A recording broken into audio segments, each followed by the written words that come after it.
اعوذ باللہ من الشیطان الرجیم بسم اللہ الرحمن الرحیم۔ حضرت صبر کیا ہے؟ میں نے ایک عالم سے پوچھا جو بظاہر فارغ نظر آ رہے تھے۔ وہ خاموش رہے جیسے میری بات سنی ہی نہ ہو۔ میں نے دوبارہ اپنا سوال دہرایا کہ حضرت صبر کیا ہے؟ انہوں نے میری طرف دیکھا لیکن کچھ بھی نہیں بولے۔ مجھے عجیب سا لگا اور غصہ بھی آیا کہ کچھ کر بھی نہیں رہے، کسی کام میں مصروف بھی نہیں ہے اور بولتے بھی نہیں۔ میں اٹھ کر جانے لگا تو کہنے لگے صبر انتظار ہے۔ میں شرمندہ سا ہو کر واپس آ گیا اور بیٹھ گیا۔ پھر وہ دوبارہ گویا ہوئے اور فرمایا صبر برداشت ہے جو تم میں نہیں، کہ میری کچھ دیر کی خاموشی پر تم دل برداشتہ ہو کر جانے لگے۔ میں نے معذرت کی اور کہا نہیں حضرت، مجھے کہیں کام سے جانا ہے، اس لیے جلدی ہے۔ تو انہوں نے فرمایا دوسرے کی بات کو تحمل سے سننا بھی صبر ہے۔ اب میں خاموشی سے سر جھکائے ان کے سامنے بیٹھ گیا۔ وہ مسکرائے اور پھر فرمانے لگے بیٹا، صبر مشکل وقت میں ثابت قدم رہنے کا نام ہے، جس کی مثال حضرت ابراہیم علیہ السلام اور حضرت امام حسین رضی اللہ تعالی عنہ کی آزمائش ہے۔ مصیبت یا بیماری کو برداشت کرنا بھی صبر ہے، جیسے حضرت ایوب علیہ السلام نے صبر کیا اور برے عمل و اقدام سے اپنے آپ کو روکا۔ برے عمل و اقدام سے اپنے آپ کو روکنا بھی صبر ہے، جس کی بہترین مثال حضرت یوسف علیہ السلام کا واقعہ ہے۔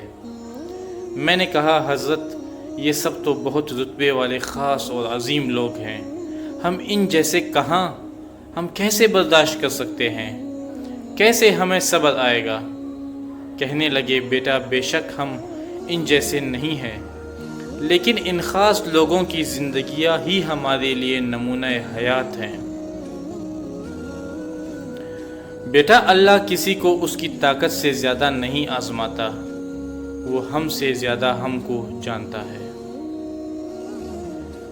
پھر فرمانے لگے کہ قرآن پاک میں ارشاد ہے لا یکلف اللہ نفسا الا وسعها۔ جس کا جتنا بڑا رتبہ ہوتا ہے اس کی آزمائش بھی اتنی ہی سخت ہوتی ہے۔ رہا یہ کہ صبر کیسے آتا ہے، تو بیٹا توکل صبر کا سب سے بڑا ساتھی ہے۔ اگر آپ اللہ پر توکل رکھتے ہیں تو یہ ممکن ہی نہیں ہے کہ صبر آپ کو حاصل نہ ہو۔ قرآن پاک میں ارشاد ہے وَاصْبِرْ وَمَا صَبْرُكَ إِلَّا بِاللَّهِ۔ ترجمہ، بے شک بغیر رب کی عطا کے آپ صبر نہیں کر سکتے۔ انسان فطرتاً جلد باز ہے، ہر چیز میں نقصان فائدے کا سوچتا ہے۔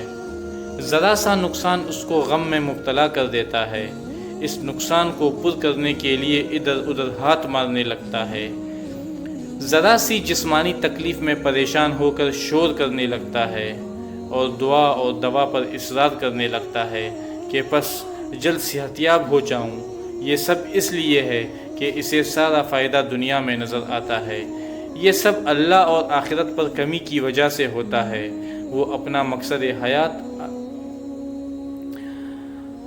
اللہ نے زندگی اور موت کو انسان کی آزمائش کے لیے پیدا فرمایا بھول جاتا ہے۔ جب آپ کو دنیا کے مقابلے میں آخرت کے دگنے اجر کا یقین ہوتا ہے، بیماری اور مشکلات میں اپنے گناہوں میں کمی اور درجات کی بلندی کا یقین ہوتا ہے، اور یہ یقین ہوتا ہے کہ اللہ تعالیٰ سب اس کی بہتری کے لیے کرتا ہے، تو پھر یہ نقصان، بیماری اس کے لیے کوئی معنی نہیں رکھتے۔ اس کو اپنا فائدہ آخرت میں درِ اجر اور جنت کی صورت میں نظر آ رہا ہوتا ہے۔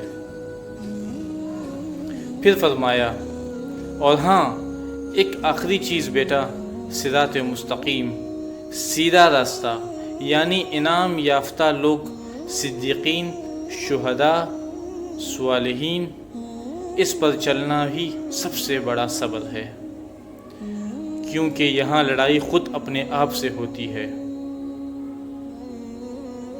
تو یہ رہی میرے دوستوں آج کی تحریر۔ امید کرتا ہوں آپ اس پر عمل پیدا ہوں گے اور اپنے دوستوں کے ساتھ بھی اسے شیئر کریں گے۔ بہت بہت شکریہ، میرے ویڈیو کو پوری طرح دیکھنے کے لیے آپ کا بہت شکریہ۔ اپنی دعاؤں میں یاد رکھیے گا۔ اللہ حافظ۔